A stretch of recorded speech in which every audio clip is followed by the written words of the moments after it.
this does look like a direct attack on the First Amendment. The government is not supposed to infringe on free speech. And if Brendan Carr, if a straight line is drawn between Brendan Carr threatening, threatening to take away licenses from stations that broadcast this, and those stations deciding to take Jimmy Kimmel off the air, I think that might be problematic for him. Joining us now is Will Pavia, the Times New York reporter. Hello, Will. Hi, Dom. So where do we start with this? Well, firstly, how likely is it? Brendan Carr, head of the FCC, how likely is it that he would have followed through with his threat to ABC's license if they hadn't taken action on Kimmel's comments? I'm not sure. I mean, he threatened it, and he sort of said we can do this the easy way or the hard way. Yeah. So it certainly sounded like he was sort of prepared to take action. On the other hand, he's slightly rode back since ABC took this decision and sort of said, oh, it's nothing to do with me. And, they made their own decision, and, sort of trying to suggest that actually it wasn't him. Which sort of suggests that perhaps he is slightly worried about the free speech implications, even if that's not something that he's seemed worried about before. Yeah, he doesn't seem to have been worried about it before. I mean, he normally blames it on low ratings, doesn't he, which is one of his favourite expressions. But I seem to remember seeing a tweet where he said Jimmy Kimmel was next. I mean, he probably says that about most people at some stage, but it did seem a bit ominous. Sorry. No. Go on. Yeah, no, sorry. I was going to say, President Trump isn't at all worried, but I think Brendan Carr is slightly... Oh, sorry, Brendan Carr's worried, yes. Okay, sorry, Brendan Carr's slightly worried in that he's sort of... I mean, this is a delicate line. You would think that, the Supreme Court would uphold the First Amendment. This does look like a direct attack on the First Amendment. The government is not supposed to infringe on free speech. And if Brendan Carr, if a straight line is drawn between Brendan Carr threatening,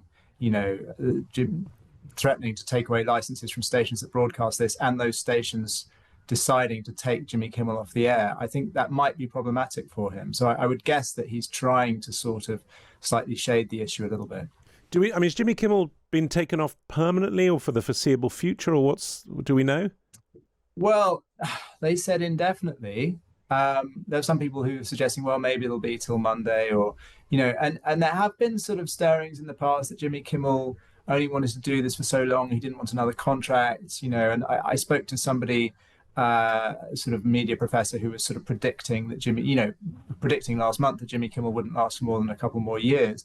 But I think he certainly wanted to leave on his own terms. Some people said, well, maybe he'll be back on Monday. The thing is, it's so hard to see how Jimmy Kimmel and his writer's room can operate when something like this happens, when arguably a slightly innocuous comment that was made before we had a determination from prosecutors about what might have motivated the suspect in the Charlie Kirk shooting.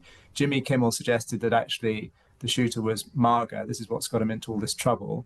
And, you could argue, well, that possibly goes against what some of the reporting over the weekend and some of what the governor of Utah had said about this shooter. But it doesn't seem like a great sort of, something that would cause someone to be thrown off the air. It seems like commentary, really. Well, I mean, it's the whole point of what he does. I mean, it's an opening monologue. It's satire. You had every left winger, every right winger saying that it was some weird liberal doing it. I believe the grandmother of the guy, the actual shooter, said, "Don't you dare call us a liberal family." So I think the whole thing was confused, to say the least.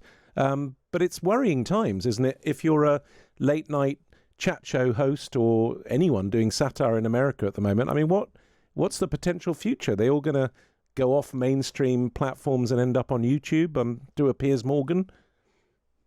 I think there may be a bit of that. I mean, I was talking yesterday to lots of people who are comedy writers who were very depressed. Some of them, didn't even know what to say about it. One guy said to me, I hesitate to talk to you because I've got no idea how we respond to something like this. I mean, the trouble is the industry was dying anyway. These late night shows are sort of dinosaurs that are still around. The monologues still get watched on TikTok and YouTube by millions of viewers. They still sort of are part of the public discourse. But everyone sort of thought that this was a model that was on its way out. I mean, you could argue that, The Daily Show and also John Oliver have sort of revived it and are doing perfectly well, on cable networks or on HBO.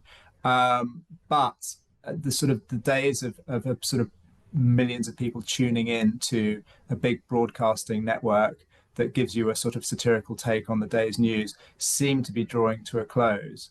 And I suppose, yes, I suppose you have to imagine that Jimmy Kimmel moves to a podcast, moves to his own platform, moves to a Netflix show, and the big networks lose this thing that has been there for sort of 50 or 60 years, this sort of institution of American life.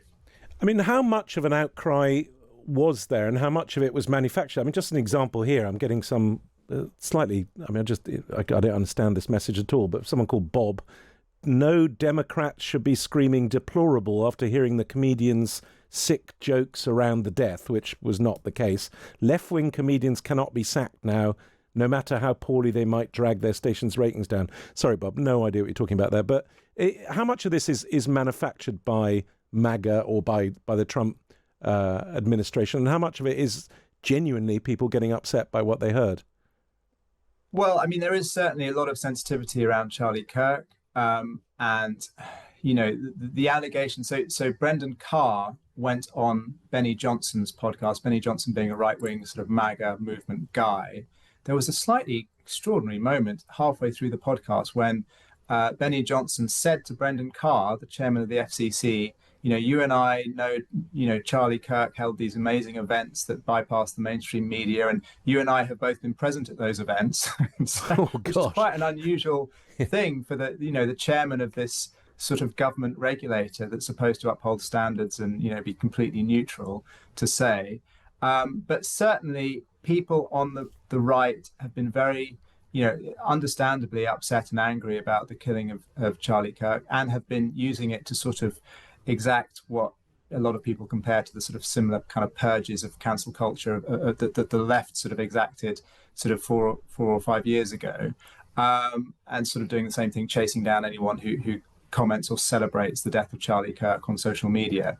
So there has been that sort of great sensitivity, I suppose. And I mean, but in the case of Jimmy Kimmel, it has caused a lot of shock because, you know, Jimmy Kimmel actually went on his show after Charlie Kirk was murdered and said, you know, how disgusted he was with people, some of the comments he'd seen online about it, and sort of sent his condolences to Charlie Kirk as a father, you know, to his family. You know, this doesn't seem like he was straying very far outside of what was accepted as the sort of, you know, in the news at the time, about the killer of Charlie Kirk. So, you know, certainly I think conservatives have had an axe to grind against Jimmy Kimmel for a long time. Every night he does jokes about Donald Trump. But then, I mean, what else would you do jokes about at the moment? I mean, if you're it'd be crazy. Well, that's the confusing thing. I mean, lots of people pointed out to me, well, you know, they all did jokes about Biden and his age when Biden was the president, and Biden, you have to remember, wasn't seen in public that much. So there was less to go at. Trump is just blankets our networks. You know, I agree. It would be like looking at the sky and not noticing the sun. I totally agree with that. We're getting several different types. I mean, there are different views on this. Simone just sent one in. Hold on, much as I abhor the cancellation of Kimmel, surely there's a difference between satire and the spreading of misinformation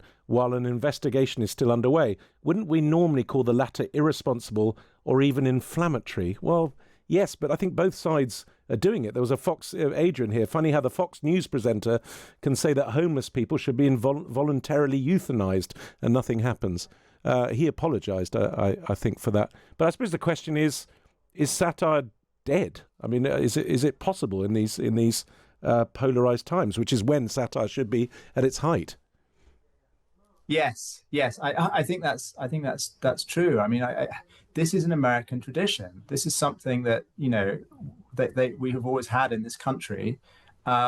And, you know, it is so hard. I was trying to think yesterday, and I was talking to a comedian, and I sort of said, well, maybe, you know, I've seen it suggested, well, maybe the show's become less political. And he thought that was a deeply alarming sentiment to express. I mean, and then I spoke to another comedy writer, and I was saying, well, you know, maybe there are shows on late night that are sort of just observational, or they take up sort of like timeless themes. You know, John Mulaney did a whole thing about teenagers, or, you know, he just picked on subjects that weren't in the news. But the job of these late night shows is supposed to be to respond to the news. It's supposed to be satire. It's supposed to make jokes about what's going on.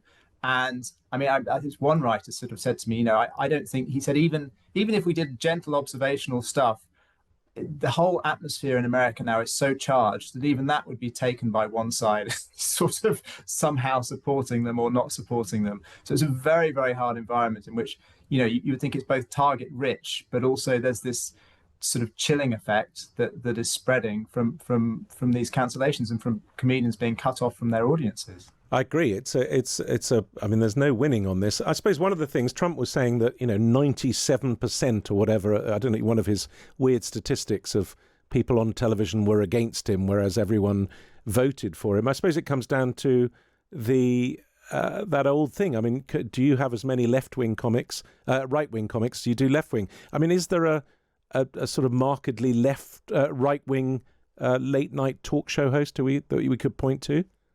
There is, I mean, Fox News has Jesse Watters. Oh God, Jesse Watters! I mean, come on. I'm sorry, I'm not biased here, but that guy is, he's not a comedian. Well, so, he is, but unintentionally.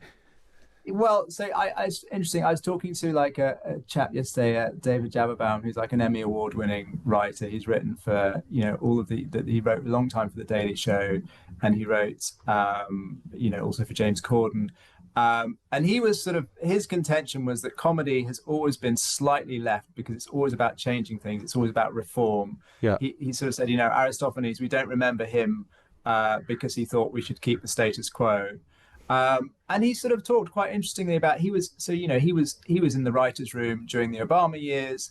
And he said, we all tried desperately to make fun of Obama and to blow up things that he did. He said, sometimes our hearts weren't really in it. So I think no one would deny that the writers' rooms have a sort of, possibly, that if you examined all of their voting records, there would be a slight political tilt. I'd agree with that, Will. I mean, I've got a thing here from TJ McCormack. No, the late night shows did not all make fun of Biden and his age and his slowing down. Quite the opposite. They looked the other way, which is part of the cover-up. Get your facts straight if you're going to cover American entertainment and the First Amendment. So there you go, Will. You've been told there. So what are you, just at the New York Times? What do you know? Thank you so much for joining me, Will. That was really interesting and slightly frightening as well in equal measures. Thank you. Will Pavia there for the New York Times.